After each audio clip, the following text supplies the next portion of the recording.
not reflect those of 850 WF.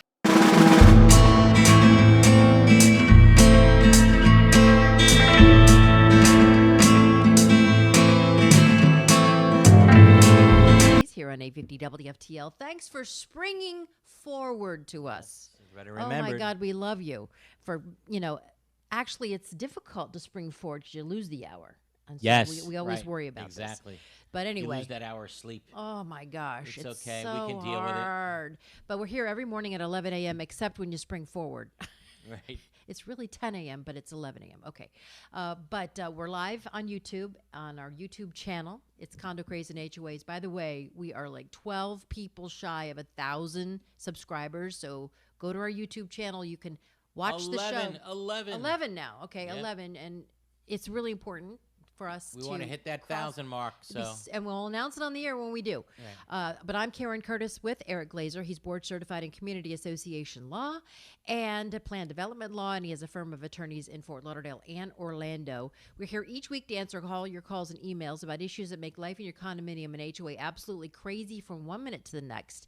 And we'd love to get the phone lines going early, answering all of your condo and HOA questions, and also the chat box on our YouTube channel. You can ask us a question there. We'll answer it on the air. Give us a call, 877-850-8585, 877-850-8585. And Eric, take it away. Good morning, everybody. Of course, if you're a fan of the show, like Karen said, don't forget to subscribe to the Condo, Craze, and HOAs channel on YouTube. You don't just get to watch the show live. Every single one of our prior shows is on the YouTube channel. So just if you miss it, all you got to do is subscribe and tune in. Number 2, make sure to join our email list. By joining our email list, you get so many announcements about the show, about our free seminars, about changes to the law, and a lot more. And you can join our email list by simply going to the show's website, condocrazeandhoas.com. Again, condocrazeandhoas.com. Make sure you sign up. Very easy link to do that. And, of course, every single Monday morning, we do a blog at hoa-condoblog.com, hoa-condoblog.com. Tomorrow's topic, make sure you're covered. What happens when a board member or manager steals your money? Oh, boy. Yeah, and it happens. And it happens. And we're going to talk about that this morning, as a matter of fact. But before we start, very, very interesting topic. I want to thank John from Toronto for sending me a very interesting news clip, and it was a video clip as well. There's a condominium in Toronto called ICE that is apparently real famous for Airbnb rentals. And the board of directors thought of a great way to raise money in this condominium. They said that if you want to continue using your home for short-term rentals, no problem. Airbnb has to be, though, the exclusive provider. And secondly, now there's a 15% surcharge on your rentals. And the 15% is going to go right back to the condominium and to be used to fund the association's reserve accounts. Now, there's one way to fund your reserve accounts, huh? So are they in cahoots with Airbnb? There you go, and we'll get to that. Okay, yeah, so this sounds like a great way to raise money, but to the owners, how do they feel about it? Yeah, some are set because it's now going to be more costly for someone to actually rent their unit. It might make it a little harder to rent their unit. Yeah, and they'll go to Verbo then. There's others. Yeah, but now it's going to be exclusive then. Right. Yeah. That's interesting. Wow. So how's the board going to be able to keep track of who's using an Airbnb and who's not? So this is what makes it really interesting. They worked out this deal with Airbnb. Probably contract, huh? The board entered into a written contract with Airbnb that mandates that the association can only use Airbnb for short-term rentals. There you go. This is an exclusivity contract. And in exchange for agreeing to exclusivity, this is what the association gets in return. They get a 15% kickback to the association, right, on all rental fees generated, and they get access to Airbnb's computer system to see exactly who put up their unit for short-term rentals and who the renters are supposed to be when they get there. So that's good for security, but who gets screwed here? The owner that's renting it out to the Airbnb customer, or the Airbnb customer pays more? That's how they're looking at it. The Airbnb owner, the owners in the building are saying, now considering we have to pay the 15%, we get less. They pay it. Right, Got it. that's what they're saying. Well, then that keeps less people from doing it, so you don't have like a huge problem. Exactly. Oh my gosh. So, I mean, it does sound like a good security measure because you get all of the bells and whistles, but you know who exactly is supposed to be in the unit and renting. Yeah. But when they are supposed to rent that unit, then they find out through Airbnb. Yeah, you know everything. You know, it's exactly what the board of directors is saying. This, is the most important objective, is to provide for unit owner safety. And this new deal with Airbnb does exactly that. We know exactly what's going on now with all the units. Yeah, Before we didn't. It kills competition because you have all these It other certainly companies, did. and I'm not. Yeah, so it's a big question: is this something that Florida? This is in Toronto. Right. This is Canada. Right. Is this something that the Florida Condo Board can do? Okay, so there's no question they could do it if the docs are amended, right? That's an easy one. Oh, But let me say this, even if the docs are not amended, I think you need to look at the bylaws for each condominium association. If the bylaws of the condo give the board the power to make reasonable rules regarding Right. use of the units, and a lot of documents do that, okay? Reasonable rules regarding use of the units, then I think the board in Florida can enter into an agreement with Airbnb, even without a vote of the unit owners. They can make it, specifically for Airbnb. And very interesting way to raise money in your condo, especially if your condo has a lot of short-term rentals. And it's a way to keep track of who's coming in and out of your I building. like that, but a lot of condos, though, they have in their docs that you can't do this Airbnb because you need to have a certain Right. amount of time of rental. Totally different. I'm assuming if you're allowed short-term rentals in your Okay. building, can you do it this way? Right. And I think in a lot of situations, we may learn from Toronto here. Yes. And the answer is yes, in a Ah. lot of different situations. And your association can enter into an exclusivity agreement with them, and you get to use their computer system. So you know exactly who should be coming in and out. Very interesting. That is you know? very, I'd really like to see it work actually one time, just to see how that it well, actually works. it kind of like puts a little bit of the brakes and some control on it for Gives the board. a lot of control. Yes. You know, if you just look at the 'Cause you interview could- oh my of the gosh. president, the president is just so happy with the system they have. He says the board loves it. We never had security like this now, and it's awesome. Think about spring break when all these college Right. kids down Right. here. Oh my gosh, Right. they. So you know You have exactly no idea who's you know there. exactly who signed up There you through go. Airbnb. That's good. When they get to your building, they got to show proof. that Okay. I'm the person who signed up on Airbnb. Yeah. I mean, what could be better? That's But really good. That brings us to the next issue. You know, now that condominiums are going to pass huge special assessments in order to make repairs and maintain new bank accounts, with potentially having millions of dollars in the bank, let me assure you, one of the reasons I heard as to why these new laws should go into effect is because the board is going to be having access potentially to all this money, right? Yeah. Well, then what are they going to do with it? I mean, we hear it all the time because you don't trust the board Right. having access to all these funds. No doubt someone's going to steal Right. a penny or two. Right. That's what we always hear, and that's why some people are against mandatory funding of reserve accounts. But like I always said, is it possible for board members to steal funds? Of course it is. It's also possible for doctors to steal.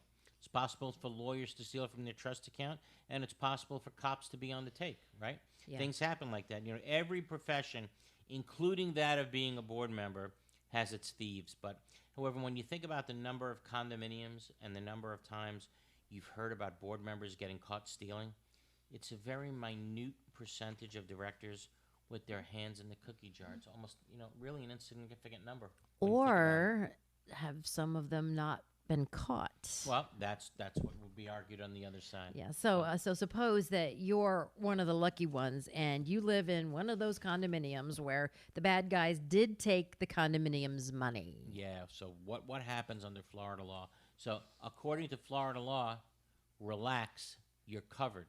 Okay, don't worry about it. Here's what the law says. And for those of you who are following at home, you want to look at Florida statute 718.111. Paren 11, paren H. Okay, so this is Florida law on your condominiums if you're worried about money being stolen. The association shall maintain insurance or fidelity bonding of all persons who control or disperse funds of the association. The insurance policy or fidelity bond must cover the maximum funds that will be in custody of the association or its management agent at any one time.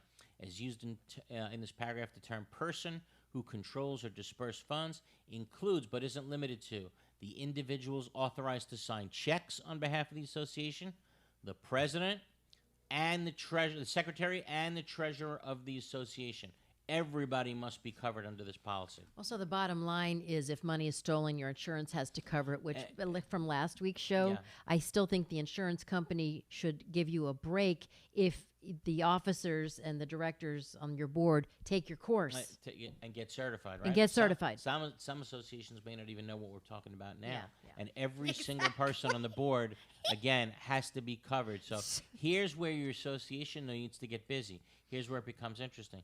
With all this money about to fly into your accounts, right, it's imperative that the board and the management company contact the insurance agent for the association and let the agent know about the dramatic rise in, the maximum funds that will be in custody of the association. Again, remember, the association has to insure the maximum funds that will be on hand. Well, this year it might be a small amount. Next year, with all the reserves, Ballooning. It could be ballooning. It go from 50,000 to 5 million. Right. Who knows? So this is something that you need to talk with your agent about, and you need your agent to know and discuss this with you, so your agent knows that all of the funds, including reserves, right, including operating funds that are going to be on hand and in control of the association, that they're all insured at one time under the insurance policy. This is really important. Who are these insurers?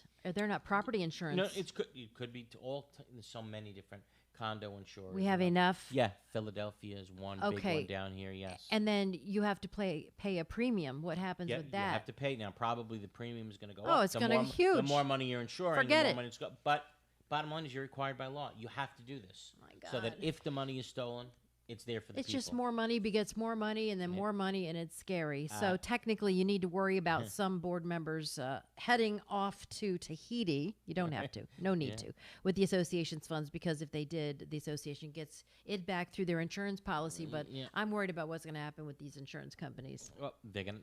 Don't worry, they'll be fine in the end. But and don't worry, members who live in an HOA out there. There's an exact same statute that applies for you. It's 720.303 paren 5. So you're required as well to make sure that all the money you have on hand is protected under an insurance policy. So let's ask our listeners a few things. What do you think about that board in Toronto entering into an exclusive contract with Airbnb and forcing the owners to give back 15% to the association? Interesting idea. And two, now that you're insured if a board member or management company steals money, do you feel better about funding reserve accounts? Do you think it's more safe? Give us a call here in the studio, 877-850-8585. Again, 877-850-8585. Or go to the Condo, Craze, and HOAs channel and write your question on the chat box. We'll be back right after this.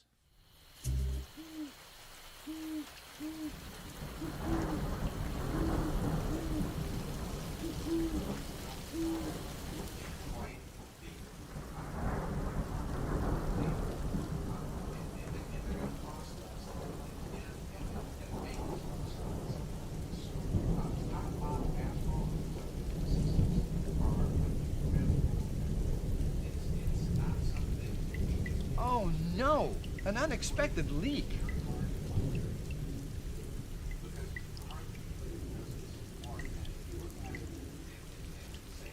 Jay, you know that's no way to solve a roof problem. Call Best Roofing. We solve roof problems. We are DMI Paving and Seal Coating, Florida's parking lot experts. We specialize in asphalt paving and repair, including pothole repair, seal coating using JC7 or polytar, concrete curbs, ramps, and walkways, and striping and pavement marking, as well as ADA compliance. We service commercial properties, including homeowners associations, apartment communities, shopping malls, warehouses, stadiums and arenas, and more. Experience is worth more than anything in an industry like ours, and our staff has decades of it. We have specialized equipment for any job, regardless of size, saving you time and money. DMI has a reputable history. We have been in business since 1956. We serve the state of Florida from 6 locations. Let us bid on your next parking lot project. Visit us online at dmipavingandsealcoating.com. There are very large management companies, and there are very small management companies. And I think Affinity sits somewhere in the middle of that, where they are big enough to provide you with all of the back of the house services, the accounting, the infrastructure, the support systems, but small enough to be high touch. We believe at Affinity that we do the 9 to 5 so that you don't have to do that.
to allow this arrangement or this, and the board has a contract signed, and I vote against this amendment. Oh, I know what you're going to tell And I me. know, Uh-huh. you know exactly where I'm going. And I looked it if up. I want to go, if I want to go, Right. if I want to go from a 3-month rental to a year rental, Okay. and I want to lengthen the terms, I want to change the terms. No that's in the problem. declaration, Great, and great question, I vote Barry. against the amendment. So maybe you know the questions. But why would the Brilliant unit minds owners think vote alike. for it if they lose 15%? They're not voting for it. The board is just imposing it. But what Barry is saying is, wait a minute. You know that law out there that says if the board changes rental terms, that it doesn't apply to people who didn't vote in favor of the amendment? I looked that up, Barry. You know how much freaking time I spent on that yesterday? Because I knew that's where you were going. and my answer is, when going with Airbnb, you're not, by forcing them to go with Airbnb, you're not changing the amount of time that they could rent their unit for. You understand? The statute only applies to those situations where the length of time is being changed. You're limiting the amount of time that someone could rent their unit, and then it would not apply to those who didn't vote in favor of the amendment. Here. But they're forcing me to go to Airbnb. Right, but They they're want not to go to they're not RPO. changing. They're not changing in any way, shape, or form the amount of time that you can rent the unit for. Therefore, if they make that rule, it applies to everybody, in my humble opinion, in this attorney's opinion. But that is a great question, and maybe, just maybe, because of this show, I think we're going to see it, Barry. I really do. I think we're going to see a condo or two down here after this show call up Airbnb and say, how the hell do we do this? Can we start it now? I really think that that's going to happen. If you're the association sitting there saying, wait, we can get 15% from all of these people that are using Airbnb, and it's certainly going to happen with condos, let's say, on the water, maybe in Aventura that have Airbnbs, maybe in Sunny Isles Beach that have Airbnbs, or anybody living on the coast. But rent is so prohibitive now. I mean, geez, they're just really driving it up. Yep, but the ability for the board to get back 15%, a lot of buildings are basically all short-term rentals. It's like a hotel. You have no idea. I represent a building now where it's literally almost 100%, 400 units, almost 100% short-term rentals. Think about that. So they're just hotels. They're turning into pretty hotels. much, but they're condominiums. So think about the amount of money that the association could get if they mandate a kickback of 15%. The hotels must not like this at all. The hotels, what do you say? Well, these people are renting instead of using a hotel. Oh, renting a hotel, of course, right. So maybe this will help the hotels. If they undercut the hotels, then it's... Maybe hotels are paying Airbnb to do this. Don't know. All I know is I expect after this show, absolutely, condos trying to find out, how do we do this? Yeah. How do we get 15%? Of course. But Barry, I was with you, buddy. Brilliant minds think alike. Okay, Can I have one more minute? Of course. Okay, 30 seconds. I live in a condo, and it's part of there's a hotel there. Yes. And so what the Airbnb and the VRBO people do when they advertise is the price that they have, their daily rate, is like half of what they would pay if they went to the hotel. Right. So their advertisement in Airbnb and VRBO is stay in our Airbnb. You get to use all the facilities of the hotel. You get to use the spa. You get to use everything, and you pay half the price. That's not going to work. Which is really the condo. Yeah, but you get to use the hotel facilities. Right. Our condo gets to use the hotel pool. Right. Okay. So now, every time I represented a hotel condo, it's massive, and I mean massive fighting in the community. It never fails. Yeah. So the question is, okay, you have a unit, right? You have a unit. You own but a you unit. don't get a mint on your pillow and a maid to pick up your towels. Well, you can if you want. Those services are available if you right. want. But when you own a unit, how do you know it's being rented if you don't live there, right? So you have to drop it off to the hotel pool. right? Yeah. Okay, I'm going to put my unit in the hotel pool. Okay. Right? Okay. And then the hotel pool people tell you, sorry, we just haven't been able to rent your unit. It's terrible. You don't know how much we're Oh, is trying. that how it works? And then you actually somehow wind up calling your unit directly, and someone picks up the damn phone. no. You know how many times I was told that story? No. Yeah, so the people downstairs So they're are- paying the hotel, not you. and the hotel desk people are pocketing the money for renting out your room. Yeah, that happens. That happens, and that happens more than condos directors stealing money. The front desk taking money, yes, that happens. I don't blame the hotels, though. Do Barry, you? we got to keep going, buddy. I don't blame the hotels. No, Thank you. you got it. Thanks so much for the call. But It always he- raises great issues. Oh my gosh. All right, who do we got next, VJ? We got Julia in Hallandale. Julia. Julia. Hey, Julia, how are you? Good morning, Eric. Good morning, Karen. You mentioned the fidelity bond. How exactly would I word the request for documentation to get those fidelity bonds from the board? I think, just make a request for access to records, 718.112 paren 11, right? And you say, I request copies of any and all policies that exist for fidelity bonding or theft coverage, covering any and all members of our board of directors and the management company. And there's your request. And, Okay. and they got to give you that All right, policy. so my actual question is, we have incompetent property manager in addition to having an incompetent board.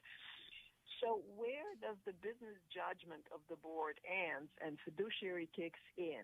What information do the owners have to give to the board to make them fire this property manager and hire somebody else?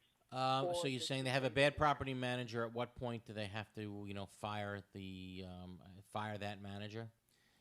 Yeah. What kind of information do we need to give them to force them? Or let's say if it went in mediation and you were the mediator of this complaint, what information would we need to have to? You can't force your board of directors to fire a management company. What you can do, obviously, is recall your board of directors.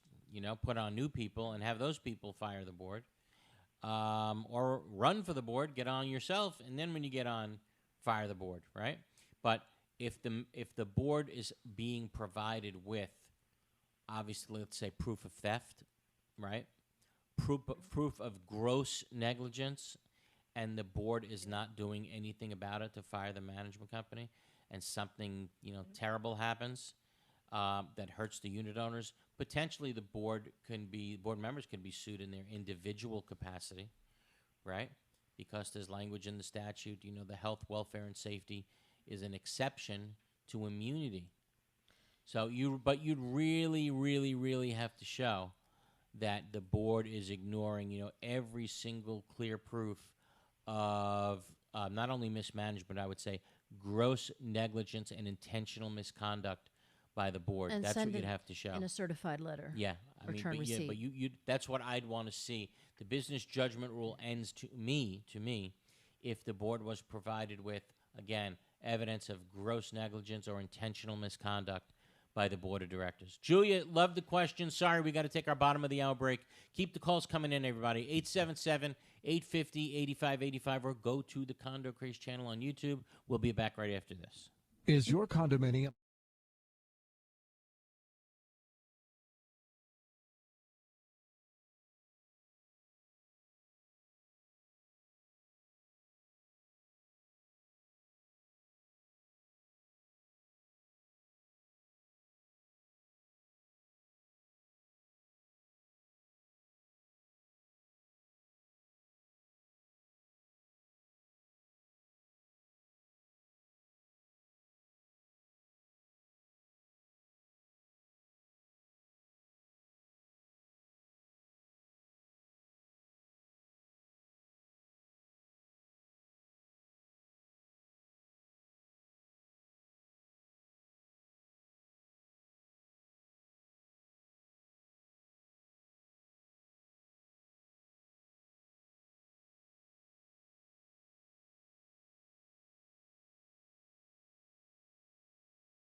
Welcome back to the second half hour of Condo Craze and HOAs here on 850 WFTL. Yes, I know it's 10:30, but it's really 11:30 because we sprang forward. Thanks for still waking up with us and coming on the show. Eric Glazer and Karen Curtis here. Eric is board certified in Community Association Law. If you have a question for him, you can call VJ at 877-850-8585, and he'll put you on the air, or go to our YouTube channel, Condo Craze and HOAs, and you can ask a question in the chat box. Okay, another interesting question. Leasing your building's rooftop to a telecom company so they can place a cell tower is a great way to generate additional revenue. That's very true. Good one. You can lease your rooftop to a cell phone company, and they put an antenna on there, and they normally want long-term leases, obviously. But what about all the radiation I get? Wait. You know what that is, though? When you think about it, it's also a material alteration. You're changing the appearance of your building. You're putting something permanent on your roof. But aren't I also getting radiated in the penthouse? Maybe, right, if you live up there. But you cannot enter into a contract, board members, with a cell phone company unless and until the people in your building agree to do it, because it's a material alteration. All right, Steve Amerigo writes, is it true that if a board member misses 3 board meetings, they are off the board? What document would I find that in? No, it's not true. Absolutely not true. It can't be found anywhere. They're just derelict. Forget that. There's nothing in the Florida statutes that would allow for that. Okay, who do we got next, VJ? We have a Mike in Broward. All Hey, right, Mike. Good morning, guys. Karen. Good morning, Eric. Good morning. What's up? Well, first of all, wanted to thank you guys for this. This is kind of like a doozy here. There is a board that utilized a property manager and a family member to pass out flyers to every single unit owner, renter and owner, obviously, damaging basically defaming one of the community members. English and Spanish, with a picture stating false information and stating to be aware of this individual. Really? So, yes. And that was a very, very delicate situation where the owners are trying to be able to educate owners, the rest of the owners, about what's really going on for elections, the rights, and everything related to what needs to be done as far as knowing what can and cannot be done during an election and what the process is. Okay, but the board here sent out, the board distributed a flyer utilizing the management company, defaming somebody in the community. Yeah, the picture and everything. Yeah, and with a picture. Okay, and I don't know what it said, but... Full name. Huh? Right, no, I understand, but what did it accuse that person of doing? Yeah. Items like that the person was claiming that they were an employee, which they never claimed, of the property manager and the association. That's false. Saying that basically a lot of information that's not true at all. And on the contrary, it actually says that to be aware of this person. Okay, and I would want to know, why it says to be aware. Does it make the community think that this person is dangerous when they're really not? If it defames the person that way, I can tell you, yes, it's a lawsuit. I will tell you, about 20, 25 years ago, I had a very, very similar case. I mean, and a guy came into me and said, look what they put under everybody's door. And it was basically something that accused him of a crime. Oh, Lord. It was unbelievable. And they really distributed this? Yes. So we sue. And I sued, asked for punitive damages, I remember, against the association. And the judge, you have to show proof in the record in order to get punitive damages. And the other side moves to strike my request for punitive damages. There's nothing in the record. And the judge picks it up and says, what the hell is this? That's proof enough to me. Hello. Punitive damages allowed against the association. So, you got to be careful. So not only do I tell, as you know, I tell associations all the time, be careful about the texts and the emails and you never send. Put it in writing. Right, never. But obviously be careful about what you distribute under everybody's door. The flyer. Okay? So, yeah, that person who's defamed, they have a potential cause of action privately against the board and against the management company. Okay? All right, VJ, who do we got next? Could it be done individually? Yes, it can, individually. Correct. Thank you. Okay? Thank you got it. Thank VJ, you. who do we got next? We have Warren in Coconut Creek. Warren, how are you, Warren? Warren? We checked yesterday. Warren Beatty is 85. How No. about that? Yes, man. Warren Beatty is an old man. This isn't Warren Beatty, is it? How are you, Warren? It might be Warren Beatty. Yeah, I don't he's know. there. I think he Oh, put he's his phone 85. down. He can't find Maybe. the phone. All right, let's go to the next call. John in Dania Beach. John, how are you, John? Good morning, Eric. Good morning, Karen. Hey, I just, if you just spend a second with me regarding committees, and, you know, I go through my questions real quick. Yep. Okay, I did a little research, and the statute seems a little bit ambiguous. In an HOA, must there be 3 members on a committee? I don't think it says that anywhere in the HOA statute, unless I'm wrong. Right? I don't think it says it anywhere that there needs to be 3 members on the committee. Yeah, it seems to say, well, one place I looked at said, you know, it should be 3 members. And then in another place it said, well, unless or defer to your bylaws. Right, your which in our bylaws. docs require 2. Right. Your bylaws, which require 2. I would say, and again, that's why I said that, because I would defer to my bylaws when making a committee. What do your bylaws say? Now, committee members must be appointed at a legally called meeting, correct? Yes, absolutely. In other words, you can't do this over the phone. Correct. Great question. And that happens a lot, John, right? The board will just say, who wants to be on the board? Who wants to be on this committee? And the board will think automatically these people that said yes are on the committee. No, they got to be appointed in a meeting, just like you said. Well, you know, in our situation, real quickly, they actually called people and said, listen, we know you have issues with the board, but we're going to reward you with a committee assignment, and we want to put you on there so Joe Blow doesn't get on. And they actually said that. I got you. And then all committee meetings need to be open to the public with the exception of the finance committee. Is that true or not? The statute's kind of... Is the finance committee an exception to that, I should say? You know, it's very ambiguous to me. And I looked at the statute and re-looked at the statute, and it basically says if the committee has the authority, like ultimate authority on a board issue, then yes, it has to be open to the unit owners. Now, when you get to a fining committee, in that fining committee situation, who has the ultimate authority? The fining committee, even over the board. Right. Right?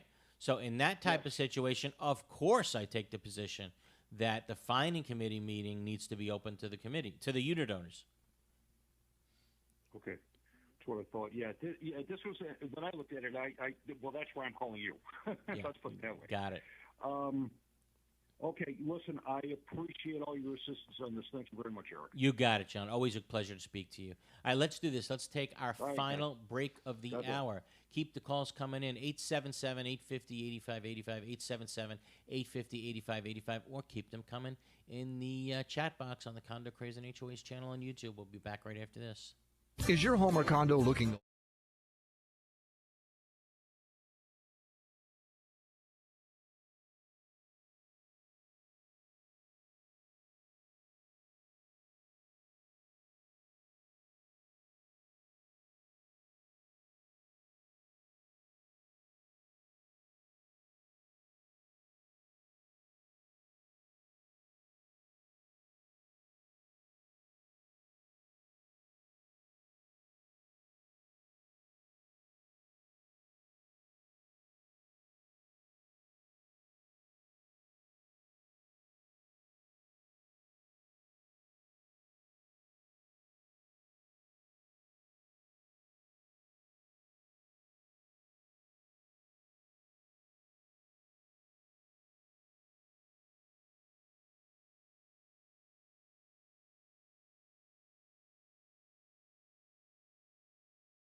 So welcome back to the final segment of Condo Craze and HOAs here on 850 WFTL. Give us a call, 877-850-8585, or join us on our YouTube channel. We're trying to hit 1,000 subscriptions, right? Yep. And that's Condo Craze and HOAs. We were talking about the Academy Awards off air here. They're tonight. Have you seen any of these movies? I couldn't care less about the Academy Awards. It's so lost its luster. Remember, I remember as a Johnny child, Carson used to host it. Of course, it was such a big deal, Huge. and the stars were on the red carpet and the whole deal, and it meant something. But I'm not going to tune in for a second. Do I need to be told that I'm not woke enough? No, by some actors who fly on private jets. I mean, do I need that to hear from them? No. So no, I won't But be you saw wasting Top 1 Gun. second of my time. I saw the second Top Gun, fantastic movie. What about women talking? Never heard of it. No, who cares? You hear that as a movie title, and you're like, I don't need to hear women talking. Right, that's Hello. all I hear. Right, And the other exactly. one is Everything Everywhere All at Once. That's like my life. Never heard of it. Don't know And what any Banshees of of these movies are. Inchurhindrin. I don't even know. That's the point. As years ago, you knew every single movie that was up for the award, right? Yeah. Today, you know one, and if it wasn't for Tom Cruise movie, most people And wouldn't that even should win know it. any. And right. it won't win it. It won't win it because Of it's course, not a woke movie. not a woke movie. At all. It won't win. It had no Absolutely not. swearing, no sex, no nothing. It was Right. just exciting, wonderful, and excellent. Right. But it wasn't a woke movie. Guarantee it probably doesn't win because of that. Yeah. All right, let's go back to the board here. Sam writes in, 55 Plus Corporation is renewed annually. That's not true, Sam. That used to be the case. It used to be that every year you used to have to register your condominium with the Florida Commission on Human Relations and spend $20. They took that away, so you don't need to do that that's anymore. nice. All right, One less hoop to jump through. back to the phones, VJ. Who do we got? Rosario in Deerfield. Okay, Rosario, how are you? Good morning, Eric and Karen. I have a question on a recent annual Board of Directors elections where we homeowners received a letter from the management company with instructions to Yes. vote, and it said you have to vote for 3 people minimum, 5 Yes. people maximum. Yes.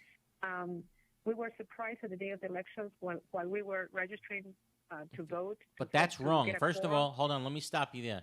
You have to vote for 3 people minimum, 5 people maximum. That's an error. If you wanted to Well, vote that's for the one bylaws. person, you could vote for one. Yeah, but the instructions said that we couldn't vote for less than 3 because they needed 3 and 5 maximum. That's what the letter says as far as the instructions. 100%. And our bylaws, it's 100%. That is wrong. Okay, and Okay, you can okay. vote for one person if you want. Okay, it doesn't. There's Okay. nothing in the statute or in your docs that mandates you vote for 3. like Let's say you only let's say you hate the 7 people that are running. You don't have to vote for a minimum of 3 of them. Look at all the millions of people that voted for Biden only and didn't vote down ballot. Didn't vote down, but It you was could just vote, Biden. You can vote for one person Person. if you want to. That's a complete error when they put that in the mail. Just to let you know, and that may require a do-over. all right. Oh boy. I think it does. So my question was that at the time the day of the elections, while we were registering to get a quorum in order to continue with elections and to vote and continue with elections, the ballot that were given with the names of the people that were running without a possibility of getting nomination from the floor said, if you vote for more than 3 people, this is going to be invalid. That's when a lot of people there started to protest because we knew we wanted to have 5. And it took a lot of talk, again, back and forth with the association attorney to make a motion and had a second to change that from 3 seats to 5 seats. Right. Was there an intent to fraud or illegality here? I don't know. I need to see the documents. I'm not going to make that charge without seeing your documents on the air. But there certainly seems like I don't know if there was fraud, but there were certainly screw-ups. There were certainly errors in the way that the election was done when they mandate that you vote for a certain amount. I understand that at the meeting, there was something in your documents that say the unit owners can change the amount of people on the board from 3 to 5 annually. Well, that vote shouldn't have taken place at the annual meeting. I think that should have been taken place before the annual meeting. So going into the annual meeting how many people should be on the board. You know what I mean? Take yes, it. I got it. I understand that. Take it a month before. Take that vote of the owners a month before. How many people do you want on the board? 3 or 5? And then at the annual meeting, you know what you're going into. Right. So that was never discussed or given to us. So it was we were surprised. Right. Okay, But what so that was- bothers me more is when the management company says you must vote for 3. That is a clear error, and it probably warrants a new election. Okay? Okay. Thank you Thank so you very much. much You for the got it. All right, VJ, who do we got? Well, the guy Warren, he's back from Coca. All right, all right, Warren's awake. Let's go. Warren, how are you? Good. How you doing? Okay, what's going on? Hey, I got a question. My mind went blank. Oh, 55 and over community. Do we have to certify every 2 years that we are a 55 and over community? You have to take, like we said before, those reliable surveys. You don't have to certify anything. You don't have to file anything with the government. None of that. That's gone. But what you do have to do is those reliable surveys, making sure at least one person, age 55 and over, lives in the units. Okay? We're not going to repeat it again because we spent a lot of time on that before. Well, I didn't hear you. I'm sorry about that. That's okay. You can listen on the show when we're done. Okay? VJ, who do we got next? All right, we have. I'm clicking the wrong button here. Let me see. Leslie in Delray Beach. Okay, Leslie, how are you? Stop drinking, VJ. Hi, Eric. Hey, Hi, Leslie, how are you? Eric. What's going on? How are you, All Leslie? right, listen. Okay, I have a dilemma, which you would say, if they're B&B and if you rent or whatever, nobody watches these rentals. They could have stuff in the house they're not up to date, and nobody's mandatory in getting these apartments. People rent them, and there's stuff in it, and it's okay. not up to date. And as a unit owner, I'm appalled. Right. Yeah, I understand. I get it because, listen, here's the bottom line with a lot of communities. They have the right. They may have the right. They may have the right to screen, approve, reject. All those things, and they don't do it. The irony is a lot of times we talk on the show about boards not having the right to screen, approve, and reject. Right, but they do it. Well, Leslie may be talking about a situation where nobody's watching anything, right? You live in a community with potentially, a couple of hundred units or whatever. What is like the border? Board doesn't care, and people are just renting. It's like the border. Yeah, right, like the border, exactly. To whoever they want, all the time. No background checks. You're like to dig. right. You're supposed to be able to screen, right. weed out, and it causes problems in the community. Yeah. And it lowers the value of the community. Sure. Right? And Leslie's right. Plus, it makes it less safe. Yeah, right. And it does it happen? Sure, it happens. And Leslie, yeah, you need to remind your board in writing, if that's the case, of their obligation under the governing documents to screen, approve, and reject everybody that's coming in. And if they don't do it, they potentially breach their fiduciary duty to the unit owners. VJ, who do we got next? We going up to Chicago. Really? Chicago, my Yes, kind of Bruce. town. Bruce in Right. Chicago. All right, Bruce, how are you? The Windy City. I'm good. Hey, Eric. Hey, Karen. Hey. Just want to let you know I love your show and I never miss an episode. Thank you so much. I appreciate it. What are you doing in Chicago? I'm right now. I'm paying property tax bills while I'm watching your show. I got a question for you. The recent failure of Silicon Valley Bank. Yeah. Unbelievable. It illustrates the importance of the $250,000 cap on FDIC deposits. Yeah. And I'm sure that many condos have funds in excess of Great that question. amount on deposit Great with question. their bank. How would you suggest that the condo association protect themselves against that exposure? Right. The way I understand the 250, it's not per account, it's per bank, right? So if you put, even if you can't break it up into two different accounts, you're only insured for the 250 per depositor. Is that how you understand it? Yes, it is. Right, per depositor. So once you hit 250, and this is a great question. This is a really great question. Especially with what's going to happen tomorrow. Once you what do you think is going to happen tomorrow? By the way, when the stock market opens, I'm terrified. I think the shizzy's going to hit the fizzy. Yeah, Yes, you're right. Me too. I think, some of the smaller banks, there's going to be a run, but I want to answer your question. And I think, yes, once you get to 250 in an account, it's time to take any excess of that and put it in a different bank. And then if Good you have idea. more than 250 in So that it's bank, covered. So it's covered. So, each time you're in a different bank. Good idea. If not, and this is such an important Oh, question. man. Because It's of too what's late to do it happening- for tomorrow, because of though. what's happening tomorrow. Because I think, I hate to say this, you don't want to cause panic, but I think in terms of some of the smaller banks, Yeah. you may see a run tomorrow. It's going to scare. I think so too. Well, already Friday Yeah. they lost $50 billion in worth. Yeah, Banks exactly. did And I think on one day. Yeah, I'm just scared that tomorrow, the clock hits. What is it? 9:30. The market Yes. opens, and I think by 10 o'clock, this is just me speaking. I think the market is going to be down a crazy amount of money. Oh no. I think they're probably going to have to put some stop loss Yes. measures in effect. Right. Is that your thinking? That's my thinking. Yeah, I'm really nervous about what's happening tomorrow. So yes, I think this is a fantastic question. I like the idea. and- Move your money if you get to yeah, the if you get to to 250, the ceiling. go find another bank. And I really truly appreciate this question. I think you did a lot for the listeners and viewers today. And let's see what happens. We'll have our fingers crossed for tomorrow. Hey guys, before we end the show, I just want to remind everybody. Should have did it earlier. We again have a lot of seminars coming up, and we'll go through them really quick. You ready? I am. April, right around the corner. April 4th. April 4th, Unbelievable. What's 8:30 happening? a.m. Broward at the Signature Grand at the L&L Condo and HOA Expo. I kick it off. I have the honor of kicking it off. April 4th at 8:30 again. Last time Broward. you were there, it was standing room only. It was unreal. April 11th, 8:30 a.m., Palm Beach Convention Center. And if you thought Broward was big, you That had was- to see Palm Beach. So again, April 11th, 8:30, Palm Beach. April 26th, 8:30 in the morning. We promised you guys, a lot of people called in. Is it going to be in Orlando? Yes, here we come, Orlando. Boom. April 26th, 8:30 a.m.